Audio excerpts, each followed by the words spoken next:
Bassirou Gueye exactement du côté de la régie daal di ñëw suñu ponk bu mujj alors tey jii yor mu daal dikk ak ces 2500 employés masse salariale de 30 milliards de francs agents fictifs clients politiques et familles entières casées maanaam des fois foofu si diwaanu port lu toll si 2500 employés am na ñoo xam ñi ngi fayeeku te mosuñu faa aw masse salariale bi toll na si 30 milliards clients politiques waaye itam ay famille entières yoo xam ni itam fa ñuy liggéeyee maanaam muy papa ak yaay ak doom ñëpp fa ñuy liggéeyee concrètement le DG Waly Diouf Bodian jàpp na ne afan tey port dafa nekk si li nga xam ne que moo di piédestal mu ngi ko doon révélé exactement sous le ministère de Macky Sall. Les DG avaient transformé le port en un haut lieu du laisser-aller et de la gabegie. Alors mu nekk loo xam ni itam doy na wax arfan ay famille entière di fa liggéey ay contrat fictif ay salaire fictif naka na ko daal di jàngatee. Ouais mais bale bi est-ce que bale bi jaar na port bale bi dafa war a jaar. mais am na contrat yoo xam ne afan. non dama lay wax xam nga sëñ bi. balaa Waly Diouf Bodian di wax man wax naa ko fi waxaat ko fii Waly Diouf Bodian sax bëggoon naa ko woon invité ci benn émission. Okay. Alors pour que nit ñi xam. Ce qui se passe au niveau du port. Vraiment c'est grave. Parce que luy xew port ñii dañuy toog di déglu ay opposants soi-disant opposants ñi naan woy Waly Diouf Bodian dàq na ay nit il a licencié. 70 personnes 400 personnes 700 personnes ont été licenciées. Ñi lu leen neex la ñuy wax port mais bu ñu la naree wax la réalité qui se trouve au niveau du port il y a un nombre de recrutement pléthorique boo xamante ne recruter nañu ko au niveau du port. ñeneen ñi sax dañuy ñëw émarger ba pare ñibbi parce que amuñu fa liggéey sax ñu ma wax la ko fii. ma wax la administration Sénégal am na ñoo xamante ne dañ leen jox liggéey te amuñu bureau. amuñu dara dañuy ñëw émarger ci suba si après ñu ñibbi pourtant weer bu jot ñu fay leen seen xaalis. mais amuñu liggéey dañ leen joxul liggéey. am na ñoo xamante ne dañuy émarger au niveau du port émarger au niveau du port ba pare dem ci beneen liggéey. parce que 2500 emplois. 2500 yow 2500 employés. au niveau du port lan lañ fay liggéey ban liggéey. duñu ay ndokkeer duñu wàccee ay conteneurs duñu wàccee dara ci administration la ñuy nekk 2500 employés au niveau du port ils vont faire quoi là-bas ce petit port là 2500 bëri na de. 2500 employés yi nekk biir port bi lan lañ fay liggéey au moins booba ne port de Ndayane commencé nañ ko le port de Ndayane. ak yeneen yasa mu tane mais le port autonome de Dakar bii nii nga ne 2500 employés ñu nekk foofu. Des ingénieurs foo leen jëlee lan mooy seen liggéey foofu il s'agit pas de la quantité c'est de la qualité dont il s'agit il l'a dit Sénégal fii la ñuy bëgg ay xoolal. mais dafa xëy amul si non du xëy. su fekkee mën nañ ko fay. ma ñëw 30 milliards yi ma ñëw du il s'agit pas du xëy.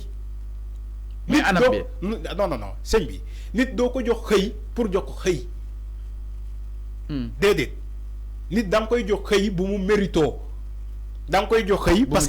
parce que il gère des deniers publics boo joxee nit liggéey ci administration da lay amal njëriñ nga gis sa bopp moom mu gis si boppam mu amal la njëriñ yow nga amal ko njëriñ.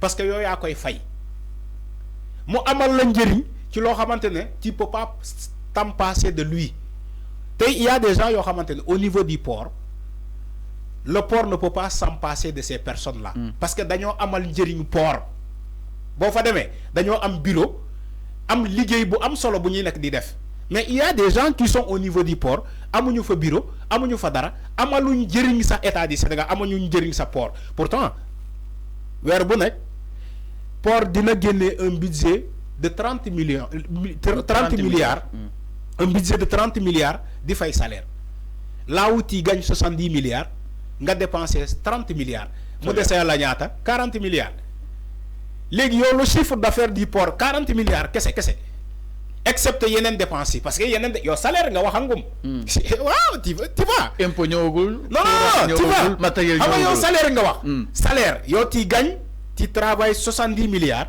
Non, 114 milliards. Non, 74 milliards qui 2024 là, d'ailleurs prévoir. Prévision là.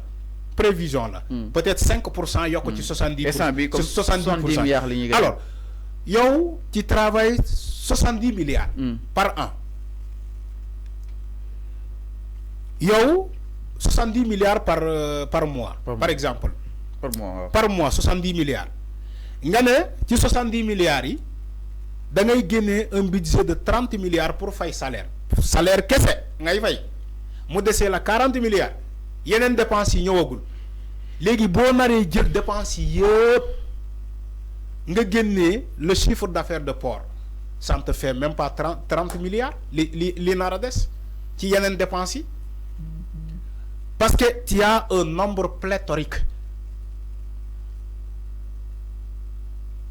Lolo, il faut du courage. Du courage. Mais est-ce que il faut du courage. Parce que Moutakhassi ba fa jóge woon il faut du courage. Moutakhassi ba fa jóge woon Sëñ Saliou Gueye yàgg na def ay révélations sur que ni y a des contrats yoo xam ne doy na waar. C'est ça. Ça dit que ñoom xam nga lan la ñuy def quand un DG vient au port xam nga lan lay def. day recruter mu joxe ay CDD contrat à durée déterminée. Parce que xam na ni que moom tôt ou tard il va quitter. Maintenant il va essayer de causer problème son successeur. Quand il donne beaucoup de CDD au niveau du port. Moom bu ñu ko wàccee CDI non CDI bëriwul CDI après. Mais il donne des recrutements avec des CDD contrat à durée déterminée. Ñu jël 700 personnes wala 2000 personnes. C'est un contrat jeex. Contrat CDD à durée déterminée. Comme ça bu defee 6 mois wala bu defee 3 mois ñu renouveler ko bu ñu ko renouveler beaucoup de CDD renouvelé dañ koy convertir yóbbu ko CDI. Maintenant le problème bobu mo dal mom Waly Diouf Bodiang. Mountaga Sy dafa recruter des gens un nombre pléthorique mu defal len ay CDD. Est-ce que yaa ngi gis mu jox len ay CDD parce que xam nañu que CDD yu mu joxé bala ñu egg ci ay CDI mom day fekk ñu jëlé ko ci port bi. Donc ki ko nara wuutu moo am problème moo nara am mal à l'aise voilà pour mettre mal à l'aise pour mettre mal à l'aise ki ko nara wuutu moo tax jafe-jafe boobu moom la Waly Diouf Bodiang nekk di dund jamono bii nii. Alors, merci beaucoup. Beaucoup de contrats ont arrivé à l'échéance. C'est un contrat jeex na. Maintenant au port de voir s'il faut renouveler ces contrats là ou bien s'il faut les laisser partir. Alors.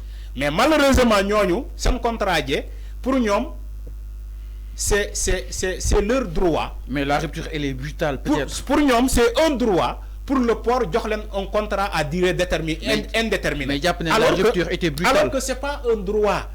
C'est au port de voir. Qui ñoo xamante ne seen contrat dafa arrivé à terme. ñu xool ñu soxla ñu renouveler seen contrat ñu soxlawul ñu bàyyi leen ñu dem. Ça se fait dans toutes les entreprises. Pourquoi ñu bëgg a signer li port? Pourquoi ça? Pourtant il y a beaucoup de secteurs yoo xamante ne ça se fait sa contrat bu jeexee le conseil d'administration mooy xool. C'est le conseil d'administration de voir s'il faut renouveler certains contrats ou bien s'il faut laisser d'autres partir. C'est le conseil d'administration. Il ne s'agit pas de Waly Diouf Bodiang. Waly Diouf Bodiang, il est dans un conseil d'administration. C'est le conseil d'administration qui valide les recrutements. C'est le conseil d'administration qui valide les renouvellements de contrats. Alors, merci beaucoup. C'est pas le DG. Parce que dès que nous avons une émission avec... comment il s'appelle? Non, c'est pas Waly Diouf Bodiang. Le DG de SOGIP. SOGIP et ça. Dame Mbodj. Mais Dame Mbodj a expliqué clairement que il y a des gens qui ont déposé au niveau de la SOGIP et ça. Comme naturellement. Les gens déposent leur CV partout. Maintenant, ñu bari ñu méré ko parce que la SOGIP jamono bi ni nakul di def ay recrutement. Mo ne len c'est le conseil d'administration de la SOGIP et ça mo ne du recruter parce que les prédécesseurs ont recruté un nombre pléthorique. Donc le nouveau DG n'a pas droit à recruter. Mais enfin, au niveau du port, c'est la même chose. C'est clair. Au niveau du port, Waly Diouf Bodian n'a pas le droit à recruter parce que le conseil d'administration du port, moi je connais, il y a un nombre pléthorique qui se trouve aujourd'hui au niveau du port. Donc jamono Bini a mon droit à recruter. 30 secondes, Arfan, Dame Mbodj nee na du jox stade bi waa làmb ji concrètement. Non, Fall. Je suis d'accord. Le stade Maître Abdoulaye de Diamniadio n'est pas fait pour la lutte. Enfin, notre sport national. Dama ne lutte am na stade boo xamante ne non non Fall Mbodj moom lu mu xaju fa moom. Fall il faut que les gens soient sérieux. Il faut que les gens soient sérieux dans ce pays. Nous bañ a foyee seen xel. Un stade conçu pour la lutte ñu jagle ko lutte bi ne leen dem leen ngeen organiser seen combat ci stade boobu. Est-ce que tu as une fois vu un match de football ñu defee ko ci arène nationale? Un match de football. Non, je pose la question. Donc norme stade. Est-ce que yéen mës ngeen gis un match de football organisé au stade le stade de la lutte, arène nationale? Donc nombre stade bi bokkul ak akay. Pourquoi vous voulez ngeen yóbbu combat au stade Maître Abdoulaye de Diamniadio pour lan? Mais suuf si ak suuf pour lan? Il y a combien de stades ici? Il y a combien de stades? Il y a combien de stades ici à Dakar? Jusqu'à Thiès? Vous voulez que la lutte légui ñu toxal ko mu joggé ci arène nationale ñu yóbbu ko ci stade Abdoulaye de Diamniadio. Mbër yi bu ñu fa ñamee benn yoon jeex na dañuy jàpp ni que c'est un droit. Alors, merci beaucoup. Yow stade arène nationale bi arène nationale bi demal nga compter ñaata 16 ñoo fa déssé. Demal arène nationale nga compter le nombre de sièges. ñaata nombre de sièges ñoo fa dess. Loolu dañ ko dam. Dañ ko buddi diko sandi diko dorante. Une telle barbarie nga bayiko mu dem au stade de Maître Abdoulaye là où on te dit que tout est vitré. Stade Abdoulaye de Diamniadio dafa sensible. Sëñ bi yéen mbër yi ngeen yëpp mais yeboo leen waa Algérie. Dama ne stade Abdoulaye de Diamniadio c'est réservé uniquement au football ak yeneen discipline. Mais la lutte état du Sénégal fexe na ba ñu am seen stade bopp. ak suufam ak suufam ak lebam ak seen xar fuufa nañ ko defee foofu.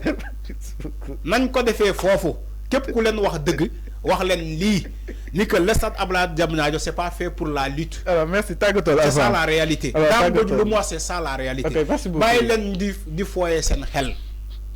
Le stade là n'est pas fait pour la lutte. Mais dam na waxtaan c'est fait pour du football. mais na waxtaan rek mais ni mu ko waxee Aziz Ndiaye dafa xaw a brutal. Dama ne loolu moo am. Non na waxtaan ak moom Sénégalais da nga koy wax dëgg. La vérité parfois est blessante. C'est ça la réalité. Merci beaucoup Afan. Mbëri am nañu seen propre stade nañu dem foofu. Alors merci. jaajëf bàyyi nga daal tàggatoo. Parce que tu n'as jamais vu un match de football ñu organiser ko ci Dakar ci arena kii boobu. Seen arène football kii bëri bi. Mës ngeen fa gis match football. Merci beaucoup jaajëf. Alors bàyyi nga daal tàggatoo ak téléspectateurs yi. Oui di jaajëfal ñëpp comme d'habitude man je préfère dire la vérité. que di nekk fii di ay masla. Stade Abdoulaye de Diamniadio. duñ ko jox benn lit. bëri ne loolu mais loolu yegguñu si concours. Dama ne du am benn lit foofu yegguñu si. yow stade bi duñ ko jox concert sax ab asatuma nga ne ma lit. concert fii la yem ci beneen stade bi nu mu tudd. Dakar Arena.